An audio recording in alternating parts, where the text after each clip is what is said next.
westbound train that was moving toward the loop struck that train that was standing. At least 33 people have been injured after two trains collided in a western suburb of Chicago. The accident happened at the Harlem station in Forest Park in Illinois during Monday morning's rush hour, when one of the trains was stationary on the platform. These trains have been standing still.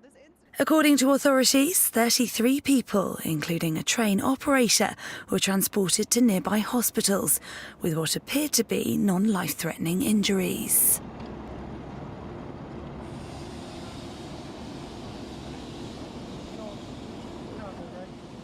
Service on the line was shut down for a couple of hours following the incident, with an investigation having been launched into its exact cause.